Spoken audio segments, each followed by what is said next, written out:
Sir, इस संबंध में मेरा एक प्रश्न है। जिन लोगों को ये पता होता है कि उनका अंत कब और कैसे होगा, जैसे कि किसी कैदी को फांसी की सजा मिली हो और उसे अपनी मृत्यु के समय और दिन का ज्ञान होता है, तो क्या ऐसी स्थिति में यदि वो मृत्यु के समय श्री राधा का नाम स्मरण करे तो क्या उसे भी परम पद की प्राप्ति? वहां पर नहीं कर पाएगा, क्योंकि अपराधी है। पापवंत कर सहज स्वभाव, भजन मोर ते भाव न काऊ। जो पे दुष्ट हृदय सोई होई, मोरे सन्मुख आव की सोई।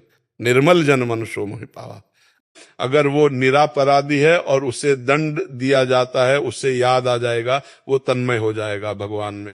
लेकिन अपराधी तन्मय हो जाए तो उसे भगवत प्राप्ति हो जाएगी, पर हो नहीं सकता। वो पाप कर्म उसको इतना भयभीत करके बस बार बार भय में डुबोएंगे कि वो भगवान का चिंतन नहीं कर सकता।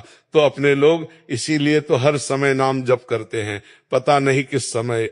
फांसी वाले को तो कल दी जाएगी, हमको तो अभी का पता नहीं, ना कि एक सेकंड में हमारे प्राण निकल जाएं। इसलिए हर समय हम राधा राधा राधा राधा राधा, तो हमारी अंतिम बात बन जाएगी। यहाँ कुछ नहीं, एक मेला लगा हुआ है कर्मों का। हमारी तुम्हारी कर्मों की मिलान है, तो तुम मित्र बन गए, हम शत्रु बन गए। ये कर्मों का चल रहा है हिसाब किताब किया, बस यहाँ से निकल पड़े। कोई बिरला ही है कि इन कर्मों को मिटा के निकाले यहाँ से, शुभ अशुभ कर्म विध्वंस करके, भजन के द्वारा परमात्म प्राप्ति करके। कोई बिरला ही निकलता है, नहीं। सब कर्म जाल फैलाकर कुछ हिसाब चुकता करके कुछ नया कर्म बनाकर फिर चले गए। प्रियंका सिंह जी गाजियाबाद से। राधे राधे। राधे राधे महाराज जी। महाराज जी, जाने अनजाने में जो पहले गलत हो चुका है लेकिन अब सही। अनजाने में तो कुछ गलत होता नहीं, बुई चार अनजाने में तो कुछ गलत होता नहीं। हमारी बुद्धि की चतुरता है, जो हम कह देते हैं जाने अनजाने में, वो कहा जाने में ही होता है। अनजाने में हमसे गलत नहीं होता है। पक्का सोच के बताओ, अनजाने में जो गलत हुआ हमें बताओ कि ये हुआ गलत। बुक वेस अनजाने में कुछ गलत हुआ है तुमसे, हम यह मान सकते हैं। चलते हुए कोई जीव दब जाए या ऐसे कोई, हम शत्रु बन गए। ये कर्मों का चल रहा है हिसाब किताब किया, बस यहाँ से निकल पड़े। कोई बिरला ही है कि इन कर्मों को मिटा के निकाले यहाँ से, शुभ अशुभ कर्म विध्वंस करके, भजन के द्वारा परमात्म प्राप्ति करके। कोई बिरला ही निकलता है, नहीं। सब कर्म जाल फैलाकर कुछ हिसाब चुकता करके कुछ नया कर्म बनाकर फिर चले गए। फिर पुनरपि जन्म पुनरपि मरणम पुनरपि जन्नी जठरे शयनम। बार बार देखो, अनजाने में तो कुछ गलत होता नहीं, बुई चार अनजाने में तो कुछ गलत होता नहीं। हमारी बुद्धि की चतुरता है, जो हम कह देते हैं जाने अनजाने में, वो कहा जाने में ही होता है। अनजाने में हमसे गलत नहीं होता है। पक्का सोच के बताओ, अनजाने में जो गलत हुआ हमें बताओ कि ये हुआ गलत। दो एक अनजाने में कुछ गलत हुआ है तुमसे, हम यह मान सकते हैं। चलते हुए कोई जीव दब जाए या ऐसे कोई बीती, हमारी जो गलतियां होती हैं उनमें हम जान करके गलतियां करते हैं और फिर अनजान बनना चाहते हैं।